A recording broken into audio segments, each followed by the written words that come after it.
안녕하세요. EBS 뉴탐스라 한국지리의 이은지입니다.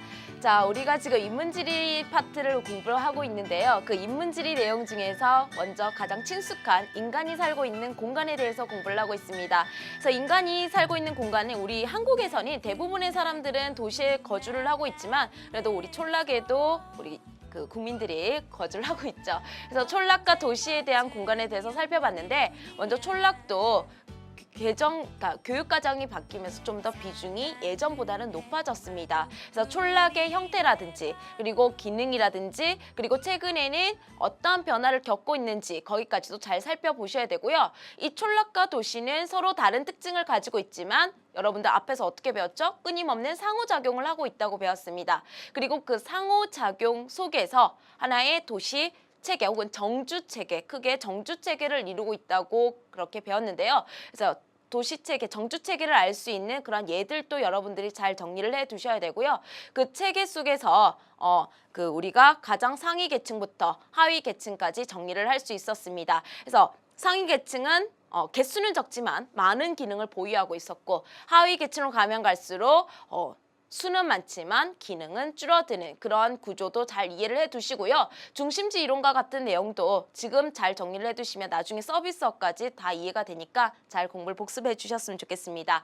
자, 그래서 여기까지 배운 게 뭐냐면 우리가 살고 있는 공간의 규모에 따라서 크기에 따라서 일렬로 쫙 한번 세워본 거예요. 그래서 여러분들 친구들이 있는데 여러분들 학급에 친구들 30명이 있으면 그 30명의 친구들을 키 순서대로 쫙 한번 세어본 겁니다. 키가 가장 큰 친구부터 작은 친구까지 여기까지가 도시체계예요. 겉모습을 통해서 도시를 봤다면 오늘은 선생님과 뭐를 볼 거냐면 그야말로 도시 속을 볼 겁니다. 그래서 오늘 배울 주제가 바로 이 도시 내부 구조예요. 뚜껑을 열어서 도시가 어떻게 구성되어 있는지, 어디가 서울의 상업지구인지, 어디가 서울의 주거지구인지. 자, 그래서 이런 도시 내부 구조를 속속들이 살펴볼 건데 왜 여기는 상업지구가 형성돼 있고 왜 여기는 유독 주거지역이 형성돼 있는지를 우리가 공부를 해볼 겁니다. 근데 선생님 방금 이렇게 툭 튀어나온 게 서울이라는 도시가 나와버렸죠. 자, 왜냐하면 그야말로 이 도시 내부 구조와 관련된 문제, 기출 문제들 여러분들이 살펴보면 유독 많이 나오는 도시의 지도가 바로 서울입니다. 왜냐하면 이 도시 내부 구조는 도시가 성장하면 성장할수록 규모가 크면 클수록 인구가 많으면 많을수록 뚜렷하게 분화가 되어 있어요. 즉 도시도 진화를 하는데 진화가 많이 된 도시일수록 내부 구조가 뚜렷하게 나타납니다. 그러니까 출제자들도 어떠한 지역을 출제를 하겠어요.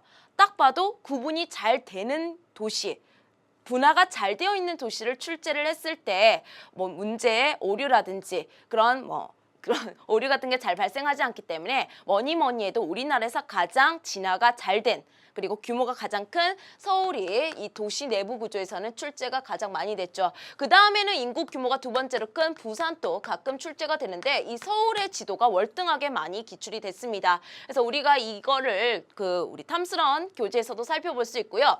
그러면 왜 도시 내부 구조는 이렇게 분화를 하는지 그 원인을 한번 살펴볼 거예요. 접근성 지대 직가라는 아주 중요한 개념이 나오는데 그 개념들을 함께 살펴볼 거고 그 원인에 따라서 집심과 이심이라는 과정을 통해서 분화되는 도시의 내부 구조를 살펴볼 겁니다. 그래서 이 도시 내부의 지역별 특징을 도시 내부 구조 모델로서 전체적으로 살펴보고 각각의 특징을 비교를 하면서 공부하는 시간인데 이 부분에서 바로 시험 문제가 많이 출제되는 거예요. 자, 이 부분을 여러분들이 잘 보셔야 됩니다.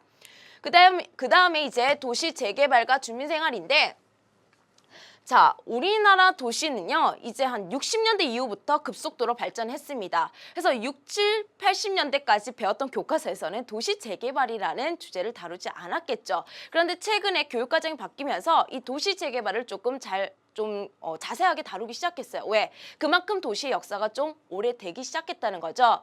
자, 오래된 지역 혹은 낙후된 지역 혹은 개발의 필요성이 있는 지역에서는 바로 재개발을 통해서 다시 새롭게 다시 새롭게 발전을 하려고 하는 지역들이 있습니다. 그래서 2014년 수능에서 이 부분을 출제를 했는데 그렇게 어렵지 않게 출제가 되었고요. 여러분들 내신 문제에서 나왔을 때도 선생님과 오늘 할 내용을 뚜렷하게 이제 비교만 잘 해주시면 어렵지 않은 부분입니다. 그래서 도시 재개발은 정말 간단하게 살펴봐도 여러분들 쉽게 이해를 할 수 있기 때문에 이 부분은 조금 간략하게 살펴보고 지나갈 겁니다. 자, 그러면 오늘 뭐니 해도 이 도시 내부 구조가 정말 중요한 내용인데 선생님이 방금 뭐라고 했냐면 이 도시 내부는 지역 분화라는 과정을 통해서 지금 내부 구조가 형성이 되어 있다 그랬죠.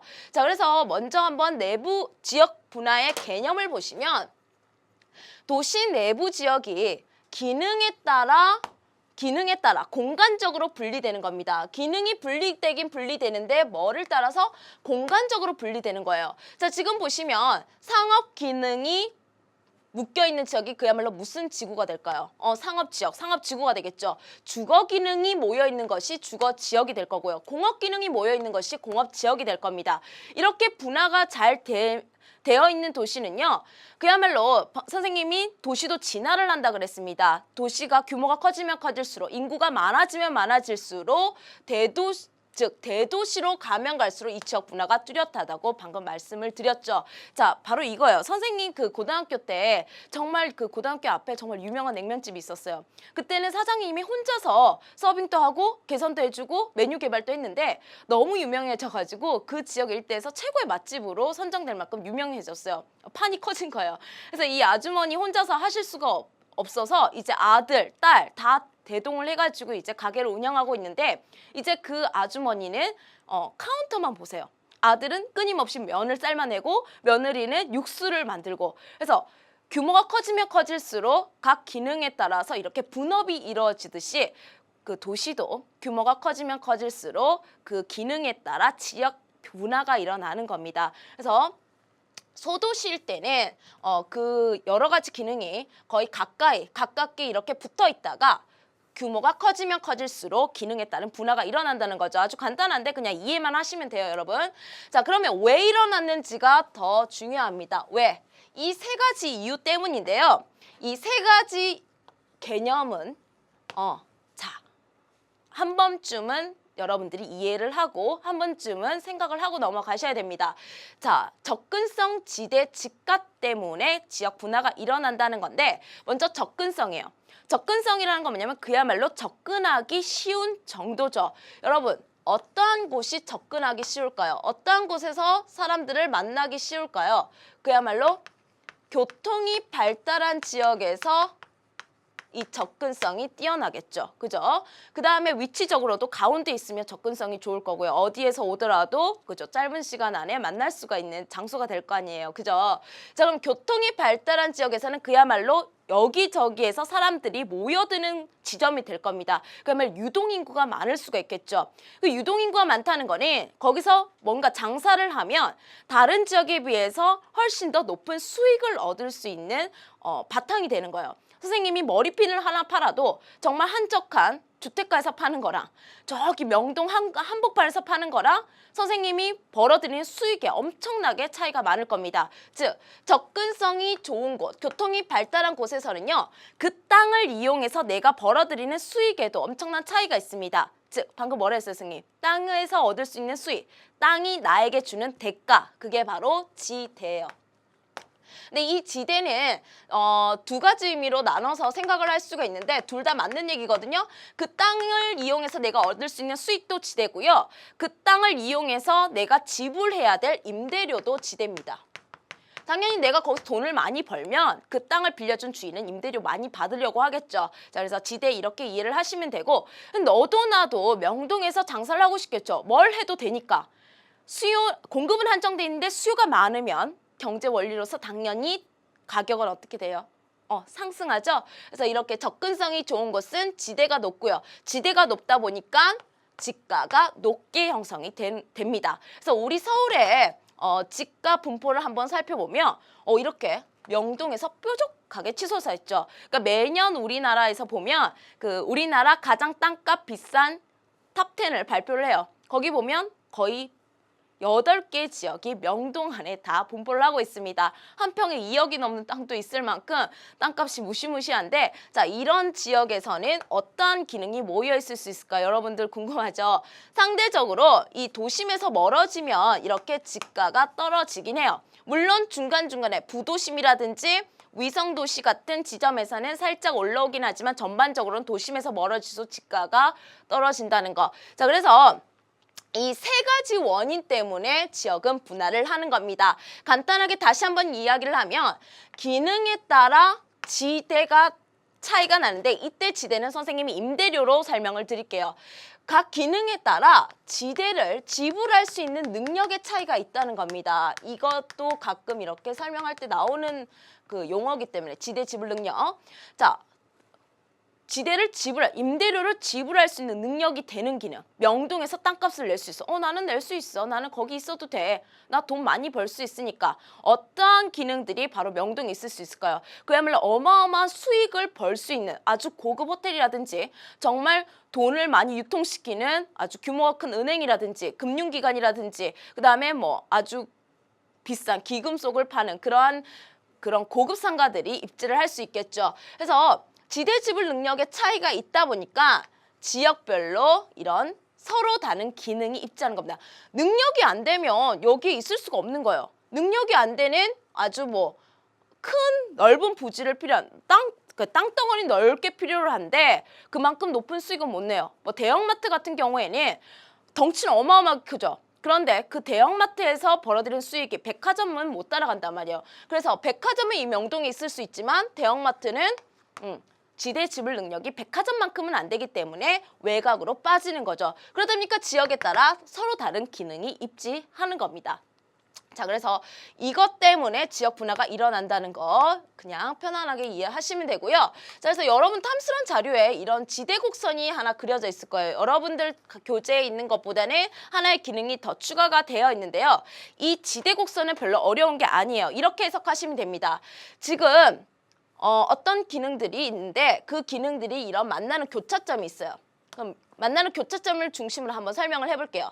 도심에서 여기까지를 한번 살펴보도록 하겠습니다.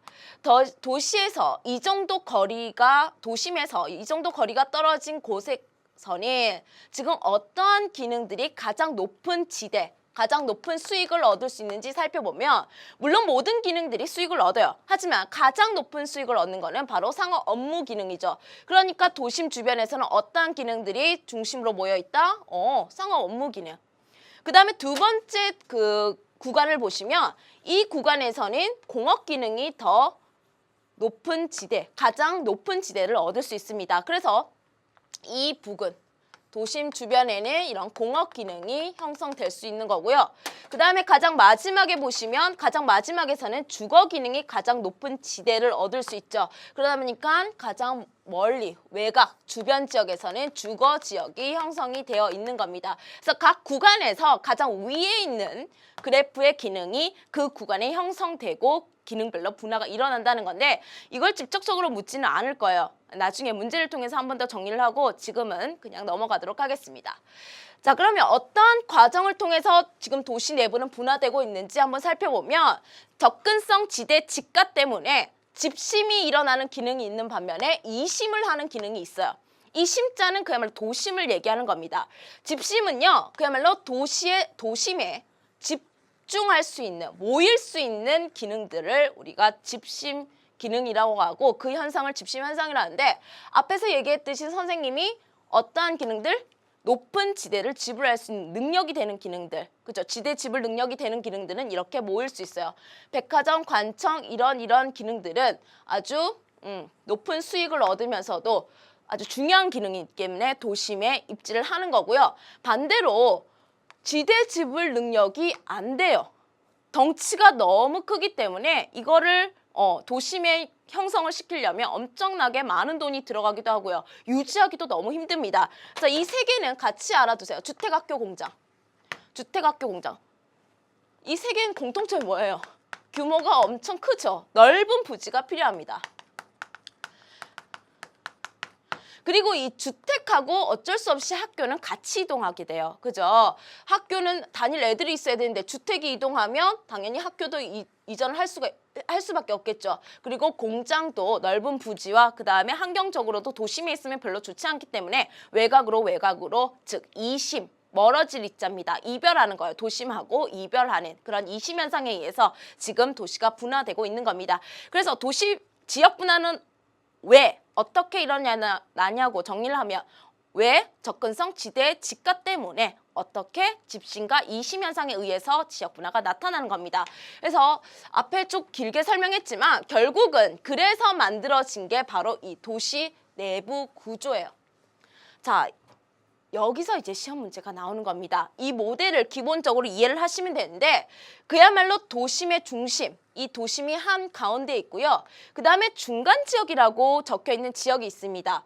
그리고 주변 지역이 있는데 이 중간 지역은 도시마다 꼭 있고 꼭 반드시 나타나는 도시가 있어야 된다는 건 아니에요. 없는 도시도 있을 겁니다. 그야말로 이 중간 지역은 어중간한 지역이에요. 어중간한 지역. 자, 그 다음에 이제 주변 지역이 있는데 주변 지역과 도심 중간에 있다 그래서 중간 지역이고요. 그 성격 또한 어중간합니다. 시험 문제는 가장 어떠한 걸 비교해요? 확실한 것끼리만 비교를 하죠.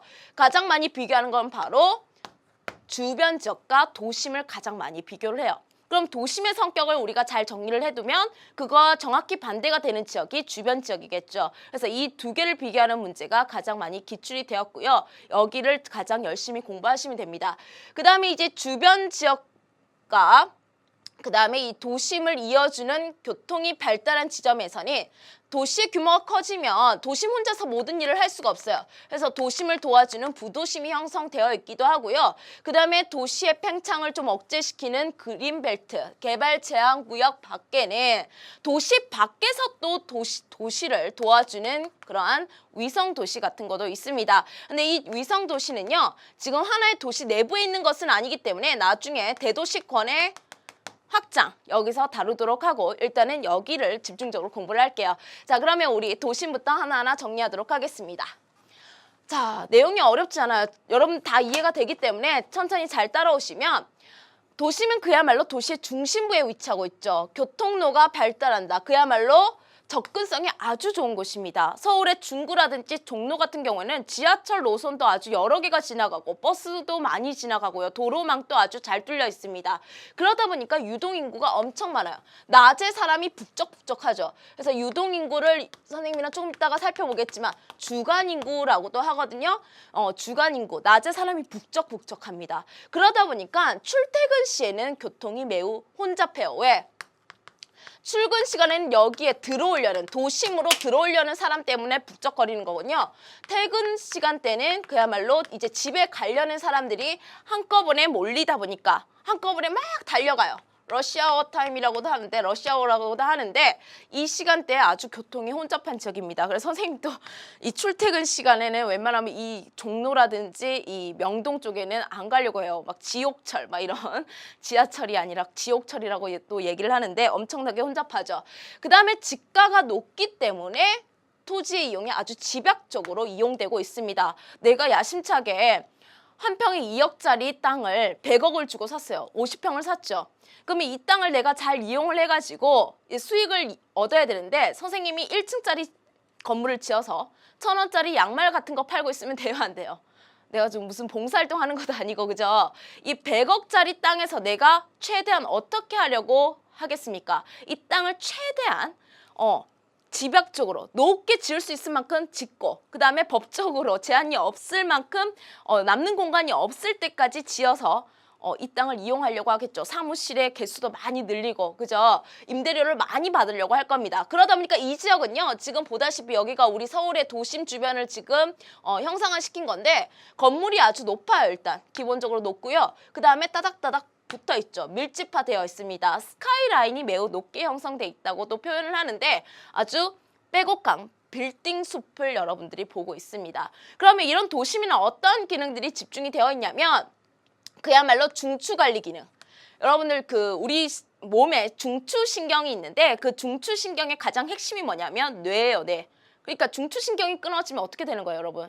죽는 거예요, 그죠? 자, 그야말로 우리 서울시를 관장하는 시청, 그 다음에 우리 또 서울은 우리 행정 수도의 중심이기도 하기 때문에 중앙관청이라든지 그 다음에 대기업의 본사라든지 이러한 기능들이 밀집되어 있습니다. 그 다음에 전문 서비스업, 이걸 생산자 서비스업이라고도 하는데 그건 나중에 하도록 하고요. 고급 기능들이죠. 고급 서비스업, 보험이라든지 금융이라든지 그 다음에 뭐 은행, 금융은행 뭐 이런 기능들이 모여 있고요. 그 다음에 비싼 물건들을 파는 상점들, 뭐 백화점이라든지 기금속점 이런 것들이 집중되어 있는 것이 바로 도심이에요. 그래서 이 시청역 주변에 안내판을 봤더니 지금 출구마다 뭐라고 적혀 있냐면 6번 출구는 무슨 은행 본점이 있고요.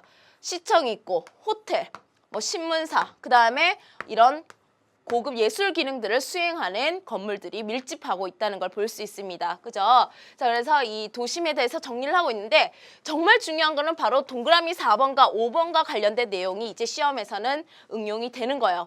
자, 도심은 지금 뭐라고 했냐면 이런 중추관리 기능, 중심 업무 기능으로 특화가 되어 있는 겁니다. 상업 기능이라든지 그 다음에 이런 관리 기능으로 특화가 되어 있는 거예요. 그러면 이게 특화가 되다 보니까 점점 멀어지고 없어진 기능이 바로 뭐냐면 주거 기능이죠. 주거 기능이 약합니다.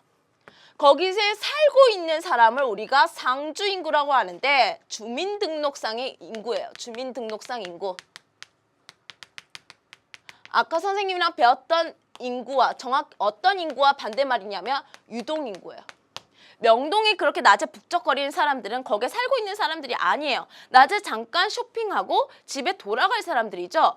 즉 명동에는 실제로 주민등록상으로 명동이 자기 집인 사람은 거의 없습니다. 즉 도심은 상주인구, 항상 거기에 거주하고 있는 사람은 매우 적은 편이에요. 그래서 그 명동에 낮에 가면 정말 정신없이 사람이 많지만 밤이 돼서 명동이라든지 종로 일대를 가면 너무 무서울 정도로 사람이 없습니다. 아주 껌껌하기도 하고요. 그 다음에 아주 이렇게 을씨년스러운 그런 무서운 분위기. 왜 사람이 하나도 없기 때문에 자 그야말로 밤이 되면 밤에 나타날 현상이에요.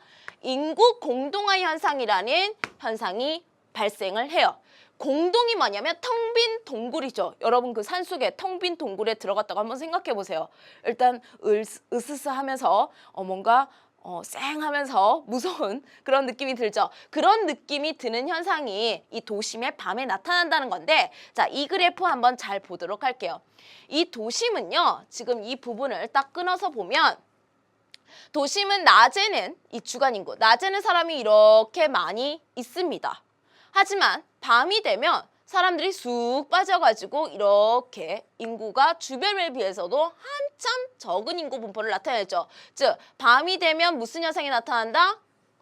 인구 공동화 현상이 나타난다는 것을 보여주는 그래프입니다. 자, 그래서 낮에는 사람이 많지만 밤에는 사람이 이렇게 없어지는, 사람이 쭉 빠지는 그러한 현상을 우리가 인구 공동화 현상이라고 하고요. 그 다음에 이 도심이 도심이 그야말로 얼마나 낮에 사람이 많고 밤에는 얼마나 사람이 적은지를 알려주는 지표가 바로 주간인구 지수인데요. 그것을 선생님이랑 함께 살펴보도록 하겠습니다. 이 동그라미 5번은 너무나도 중요합니다. 그러니까 여러분들이 이제 모의고사를 치면 선생님한테 막 달려요. 선생님 저 이번에 성적이 올랐어요. 국어 성적이 80점에서 85점 됐어요. 선생님 성적 올랐어요. 칭찬해 주세요. 막 그래요. 그럼 선생님 가만히 있어. 그럽니다. 왜? 여러분들 원점수는 별로 의미가 없는 거 아시죠? 왜냐하면 그거는 이제 시험의 난이도에 따라서 원점수가 오를 수도 있고 원점수는 낮아질 수도 있지만 결국은 나중에 등급이 나와봐야 실제 자신의 위치를 정확하게 알게 되고요. 그 다음 표준 점수 같은 그런 점수가 정말 자신의 위치를 정확하게 알려주는 점수입니다. 여러분들 이게 수능 성적은 원점수가 안 나와요. 그만큼 원점수는 별로 의미가 없고 100분이라든지 표준 점수로 이렇게 환원이 돼서 나옵니다. 자, 그야말로 이 도심에 사람이 북적거린대요. 북적거리는데 얼마나 북적거리냐? 그걸 이제 비율적으로 혹은 숫자로 아주 잘 비교를 할 수 있게 나온 지표가 바로 뭐냐면 주간 인구 지수입니다. 주간 인구 지수를 통해서 모든 조건을 똑같이 해서 도심과 주변을 비교할 수가 있는 거예요. 조건을 똑같이 해야 비교가 가능한 거잖아요. 그러면 이 주간 인구 지수는 뭐냐면 자, 이걸 선생님이 이렇게 다시 쓸게요. 상주 인구분의 그 지역에 실제로 거주하고 있는 인구, 주민등록상으로 등록이 되어 있는 인구, 즉 야간 인구죠. 왜? 잠은 어디서 자야 돼요, 여러분? 자기 집에서 자야 되니까 똑같은 얘기고요. 그것분의 주간 인구 곱하기 100이 바로 주간 인구 지수입니다. 그러면 여러분 어떻게 되냐면 이 100이 만약에 이렇게 계산해서 100이 나왔어요. 그 말은 주간 인구와 야간 인구가 똑같다는 거죠. 낮과 밤의 사람이 똑같다는 거고 만약에 100보다 크다는 거는 언제 사람이 더 많다? 낮에 사람이 더 많다. 100보다 작다는 의미는 낮보다는 밤에 오히려 사람이 더 많다는 것을 의미하는 겁니다. 그래서 이 도심은요. 정말 다 도심은 100보다 훨씬 더 높은 수치가 나타나는 곳이 도심의 특징인데 지금 이 서울시의 주간인구 지수를 보시면 이 중구와 명동이 있는 서울시 중구 명동 일대와 종로구 일대는 주간인구 지수가 250이 넘어요. 300 가까이도 됩니다. 그 다음에 이 강남구 지역은 여기도 마찬가지로 100이 넘죠. 한 150 정도 사이에 이렇게 분포를 하고 있고요. 상대적으로 이 나 지역은 허여멀건해요. 100 미만이에요. 그죠? 자, 그래서 이 가와 나를 비교하는 문제. 선생님이 어떤 지역과 어떤 지역을 가장 시험에서 많이 묻는다? 도심과 주변을 가장 많이 묻는다고 했는데 그때 비교를 할 수 있는 지표가 바로 뭐다? 주간인구 지수입니다. 즉 100보다 높으면 거기가 도심이 되는 거고요. 100보다 낮으면 주변 지역이 되는 겁니다. 자, 그래서 이 주간인구 지수는 너무나도 중요한 지표이기 때문에 여러분들이 정리를 꼭 해두셔야 되고요. 여러분들이 이 그래프도 한번 보시면서 서울은 어디가 낮에 북적북적 거리는지 한번 보셨으면 좋겠습니다. 그래서 그 외곽으로 가면 갈수록 서울도 외곽으로 가면 갈수록 지금 주간인구 지수가 전반적으로 낮아지고 있는 그러한 분포를 보고 있다는 거 알아두시고요. 여기까지 선생님이랑 도심을 정리를 했어요. 자, 그 다음에 이제 부도심인데 부도심은 정말 핵심적인 것만 잡고 가도록 하겠습니다. 도시의 규모가 커져요.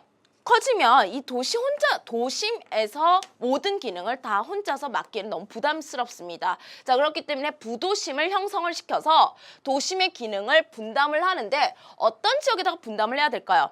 그래도 이걸 분담을 해가지고 사람들이 이 지역을 찾아와 줘야 되잖아요. 그러니까 사람들이 접근할 수 있는 도심만큼은 아니더라도 교통이 발달한 지점, 교통의 결절점, 여러 가지 교통로가 만나는 지점을 우리가 이걸 결절점이라고 하는데 여러 도로가 만나거나 지하철이 서로 만나거나 이러한 곳이 결절점이 되고 이러한 곳은 사람들이 잘 접근할 수 있는 지점이 되겠죠. 그래서 이 부도심도 도심만큼이나 교통이 편리합니다. 그래서 일부 기능을 분담하는데 살짝 조심해야 되는 건 뭐냐면 이 도심이 부도심에게 자신의 역할을 주더라도 어떠한 역할은 그래도 상대적으로 덜 주냐면 업무 중추 기능은 끝까지 웬만하면 쥐고 있어요. 우리 반 회장이 해야 될 일이 학급회의도 주관해야 되고 출석부도 가져와야 되고 핸드폰도 걷어야 되고 청소 검사도 해야 되는데 너무 할 일이 많아가지고 이제 부회장이라든지 부장들하고 상의를 해서 나눠요. 그럼에도 불구하고 끝까지 우리 반 회장이 안 놓치는 기능은 뭐냐면 학급회의 주관이죠. 그래서 가장 중요한 의사결정 권한이라든지 관리 기능은 도심이 웬만하면 쥐고 있습니다. 그러면 부도심에게는 어떠한 기능을 주냐면요. 상업 서비스 오락 기능을 주는 거예요. 대표적인 게 백화점이죠. 쇼핑 기능, 그 다음에 뭐 영화관, 뭐 놀이시설. 자, 이런 거를 분산시킵니다. 그러면 예전에는 영화 보러 다 충무로 왔던 사람이 이제는 집 근처에 있는 영화관 가겠죠. 예전에는 쇼핑으로 다 명동에 왔던 사람들이 이제 집 근처에 있는 백화점을 이용하는 겁니다. 그래서 부도심이 생김으로써 예전에 비해서 교통난도 좀 해소가 됐고요. 도심에 사람들이 막 몰리던 그런 과미라도 좀 해소가 됐습니다. 그래서 이게 가장 중요한 부도심의 역할인데 선생님이 뭐라고 했어요? 도시도 진화를 한다 그랬죠. 이렇게 도시가 커지면 커질수록 가지고 있는 기능이 많아지면 많아질수록 인구가 많아지면 많아질수록 부도심을 많이 선정할 수밖에 없습니다. 그러니까 옛날에 도심이 하나였을 때는 도심 혼자서 모든 역할을 했을 때는 핵이 하나였죠. 하지만 부도심이 생김으로써 핵이 어떻게 된다? 여러 개가 된다. 이거를 지리 용어로 도시 내부 다핵화, 간단하게 다핵도시화라고도 합니다. 이런 단어도 나오니까 알아두셨으면 좋겠고요. 자, 그래서 이러한 기능을 하게 되었고 서울에는 일정 거리를 두고 이런 부도심들이 형성되어 있습니다. 강남은 그래도 이 도심에 있던 본사라든지 이런 것이 이전한 게 몇 개는 있지만 상대적으로 선생님 부도심 뭐랬죠? 중추관리 기능은 상대적으로 약하다. 주로 상업 오락 기능이 분산된 지역이 바로 부도심이다라고 설명을 했습니다. 자, 부도심 이렇게 정리를 하시면 되고요. 포인트는 이런 게 포인트입니다. 이렇게. 자, 중간 지역이에요. 이 중간 지역은 이거를 뭐 어떤 지역과 비교를 하거나 이렇진 않는데 그야말로 왜냐하면 이 지역이 약간 어중간한 지역이기 때문이에요. 무슨 말이냐면 여기 한번 보시면 이 중간 지역은 여기까지가 지금 여기 보이는 풍경이 이게 도심이라면 이런 지역이에요. 이런 지역. 우리 그 용산에 가면 정말 삐까번쩍한 그런 건물 주변에 이런 건물들이 분포하는 지역이 있습니다. 우리 그 서울의 종로라든지 명동 주변에도 이런 빌딩 숲 바로 옆에 이런 무질서하게 분포되어 있는 중간 지역이 분포를 하고 있습니다. 서울역 주변에도 이러한 곳이 있었는데 이 중간 지역은 사실은 여기도 나와 있지만 지금 재개발의 대상 지역이죠. 그래서 이 재개발 분야의 선생님이 따로 좀 다룰 거고요. 여기는 그야말로 여러 기능이 섞여 있어요. 어중간하죠. 무슨 기능을 하는 곳이다라고 딱히 말할 수가 없는 거예요. 우리 집 옆에 공장 있고 우리 집 옆에 노래방 있고 우리 집 앞에 시장 있고 우리 집 옆에 뭐 이러면 사람들이 살기 좋을까요? 이런 곳을 서로 여러분들이 살기 좋은 곳이라고 얘기하나요? 아니죠. 이러한 곳은 사람들이 살기에 좀 안 좋은 열악한 곳입니다. 그래서 이런 곳은 약간 저소득층이라든지 일시적으로 거주하는 사람들이 많죠. 그래서 도시 입장에서는 이 지역을 잘만 이용하면 도심처럼 이용할 수 있기 때문에 재개발을 통해서 다시 조금 미관이라든지 토지 이용을 좀 효율적으로 하려고 한다는 거. 그래서 중간 지역은 여러분 생각보다 땅값이 싼 곳은 아니에요. 왜냐하면 이 땅을 가지고 있는 사람은 어떠한 기대 심리가 있어요. 도심처럼 될 거라는 기대 심리가 있기 때문에 중간 지역이 이제 겉으로는 이렇게 보이지만 땅값이 저렴하다. 이건 아니에요. 그래서 이건 좀 이따가 살펴보도록 할게요. 자, 그 다음에 이제 주변 지역인데 사실 이 주변 지역을 도심하고 잘 비교를 하셔야 됩니다. 자, 도시의 변두리에 위치했다. 그야말로 주변에 위치하고 있고요. 외곽에 위치하고 있다 해서 외곽 지역이라고도 합니다.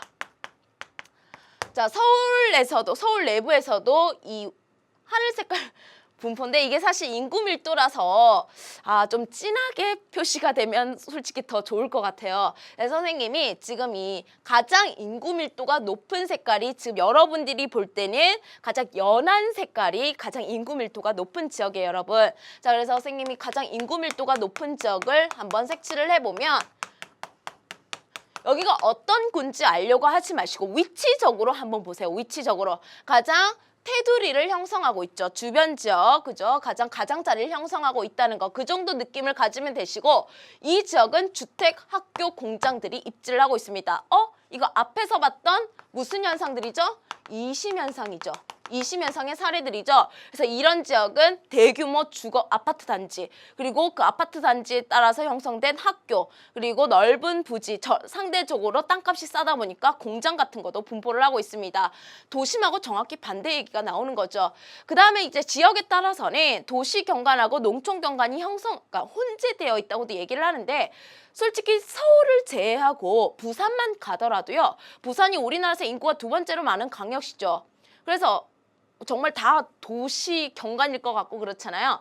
그런데 부산광역시도 그 정말 도시화된 곳에서 조금만 가도 분명히 부산광역시 행정구역에 들어가는데 읍으로 끝나는 지역도 있고요. 면으로 끝나는 지역도 있습니다. 뭐 기장읍이라든지 무슨 면이라든지 대구도 마찬가지고 광주, 대전 다 마찬가지입니다. 울산도 마찬가지예요. 서울을 제외하고는 100% 동으로 된 광역시는 없습니다. 즉 도시 경관과 농촌 경관이 이렇게 뒤섞여 있는 도시들도 있다는 거죠. 서울을 제외하고는 거의 이런 특징이 나타납니다.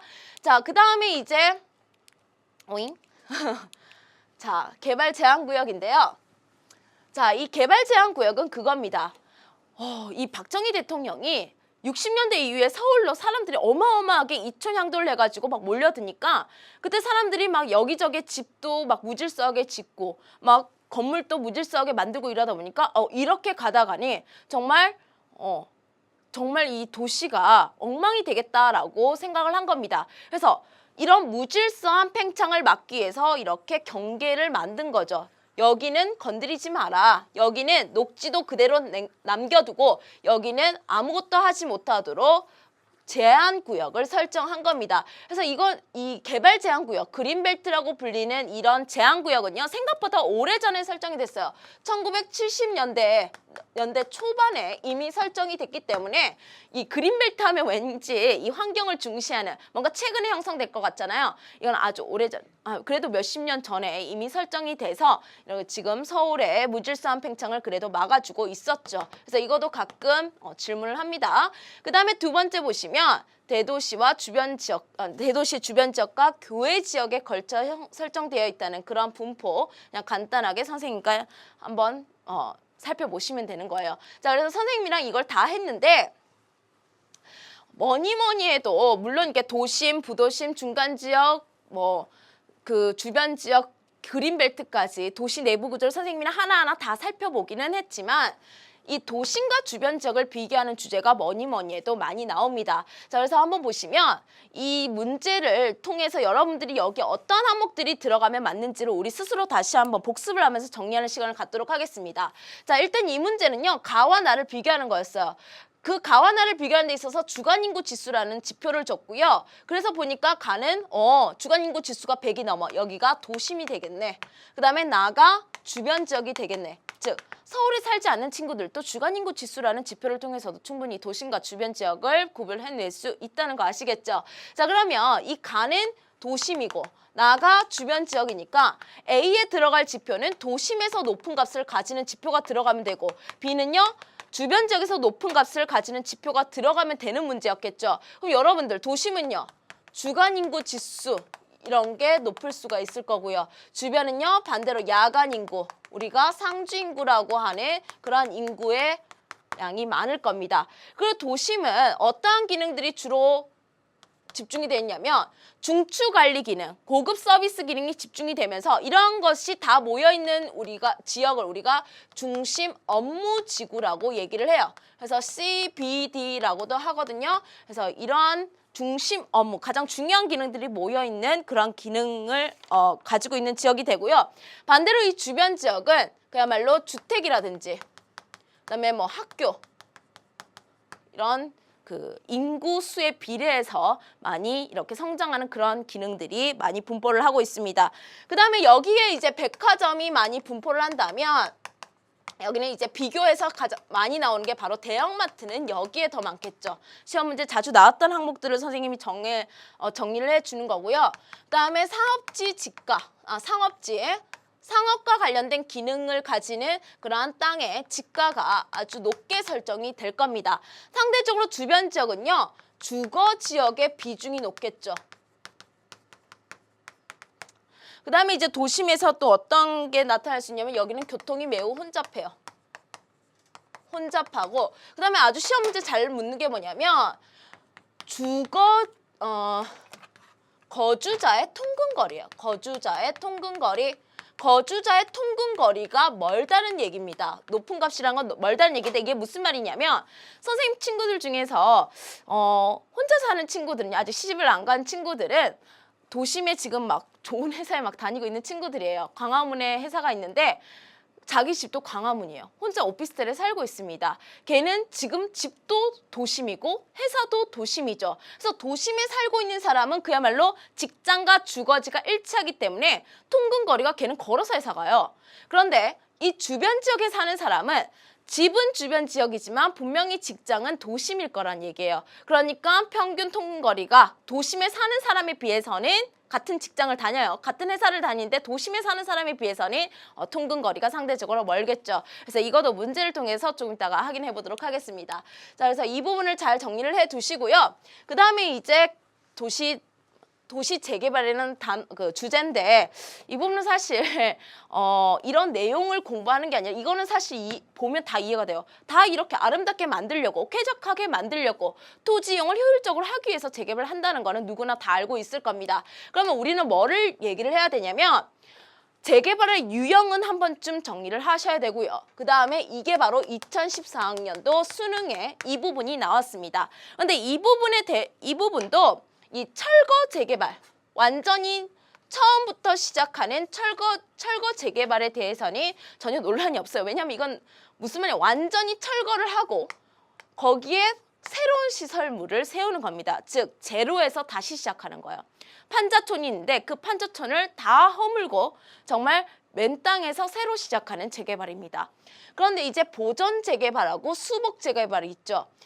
이 용어는 이 보는 사람의 입장에 따라서 이 재개발이 보전일 수도 있고 수복일 수도 있는 거예요. 자, 그래서 이거를 비교하는 문제는 절대 나오지 않을 겁니다. 그래서 어떤 관점에서 보시면 되냐면 이 철거는 완전 제로에서 시작하죠. 그래서 기존 건물이 얼마나 남아있냐를 선생님이 한번 표를 그려요. 만약에 0%예요. 전혀 남아있지 않는 게 바로 철거 재개발이 되겠죠. 철거. 그러면 이 보전 재개발하고 수복 재개발 중에서는 기존 건물이 형태가 그래도 더 많이 남아있는 거는 맥락상으로는 이 보전 재개발이 좀 더 많이 남아있는 겁니다. 그 다음에 이제 수복 재개발. 이 정도 느낌인데 둘 다 공통적으로 아예 없는 것보다는 아예 없앤 것보다는 어떤 의미가 강하냐면 그래도 좀 남아있으니까 보존의 의미가 강한 거예요. 그래서 출제자들도 절대 이 보존과 수복을 비교하는 그런 문제는 안 나옵니다.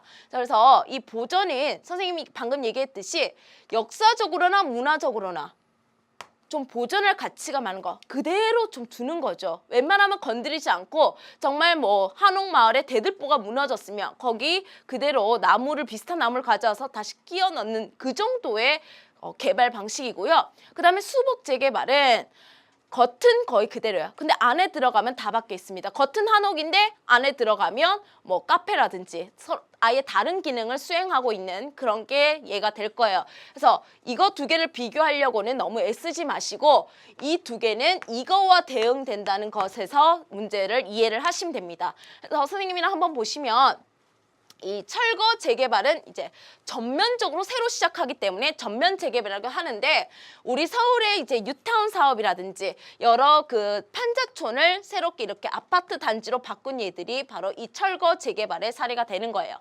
그 다음에 이제 보존 재개발은 이런 한옥마을들 대표적으로 이런 한옥마을들의 예가 보존 재개발이 되겠죠. 그 다음에 이제 수복 재개발인데 이게 2014학년도 수능에 바로 이 부산 이 감천 문화마을, 태극마을이라고 불리는 이 마을이 사례에 나왔습니다. 자, 이 마을은요, 원래는 이렇게 판자촌인데 지금은 한국의 산토리니, 뭐 부산의 마추픽추라고 불릴 만큼 아주 아름다운 경관을 보이는 벽화마을, 예술마을로 다시 탄생했습니다. 그래서 이 마을의 입구에 보면 이 마을의 재개발의 취지를 도시의 재생과 보전이라고 잘 명시를 해놓고 있습니다. 아무튼 선생님이 여기는 수복 재개발이라고 했지만 보존의 의미가 강하다는 거, 수복이나 보존이나 보존의 의미가 강하다는 그 느낌만 가지고 가시면 되고요. 그 다음에 이제 해외에서도 이 재개발, 수복 재개발의 사례를 들 수가 있는데 선생님이 아주 너무나도 좋아하는 파리에 있는 오르세 미술관입니다. 이 오르세 미술관은 원래는 기차역이었어요. 근데 전혀 다른 기능을 수행하고 있죠. 그런데 그 모습은요, 외형은 과거의 기차역의 모습을 그대로 가지고 있어요. 아주 높은 아치형 그 천장을 그대로 유지하고 있거든요. 그래서 딱 들어가면 가슴이 텅 튀는 아주 시원한 그런 아주 높이가 높기 때문에 아주 가슴이 탁 튀는 아주 시원한 공간 구조를 가지고 있는 미술관입니다. 그래서 기존의 건물을 잘 활용하고 있지만 기능을 바꿔서 아주 유명한 미술관, 관광지 중에 하나가 됐고요. 그 다음에 이건 중국에 있는 건데 중국이 과거에는 무기를 제조했던 공장을 지금은 이렇게 미술 전시관 혹은 여러 가지 예술 공간으로 활용을 하면서 예술 특화지구로 지정된 지역들도 있습니다. 이런 게 바로 대표적인 수복 재개발의 사례라고 들 수 있는데 그냥 이해를 하시면 돼요. 완전히 없앤 게 아니잖아요. 기존에 뭔가가 남아있죠. 그죠? 자, 그 다음에 이제 대상 지역에 따른 분류인데 앞에서는 형태, 방법상의 분류였다면 어떻게 이걸 재개발을 했냐는 방법상의 분류였다면 이거는 그 위치상의 분류예요. 어떤 지역을 재개발을 했느냐에 따라서 나뉘어지는 재개발 분류법입니다. 너무 쉬워요. 도심을 재개발해요. 도심 재개발이죠. 주거지역을 재개발하면 주택 재개발이에요. 그래서 도심 재개발과 주택 재개발로 나뉘는 건데 자, 그야말로 이렇게 적혀 있고요. 그 목적을 보시면 토지 이용을 좀 더 고도화하려고 이렇게 했다는 겁니다. 약간 이런 것은 도심 주변에 있는 중간 지역이라든지 이런 데서 이런 도심 재개발 통해서 중간 지역을 도심의 공간처럼 이용하려고 하는데, 고도화라는 건 뭐냐면 조금 고차 기능을 수행하는 토지로 만든다는 거죠. 좀 더 효율적으로 이용한다는 겁니다. 그래서 어려운 얘기가 아니고 이렇게 좋은 땅을 버려두지 말고 좀 더 효율적으로 이용하자는 취지에서 하는 거고요.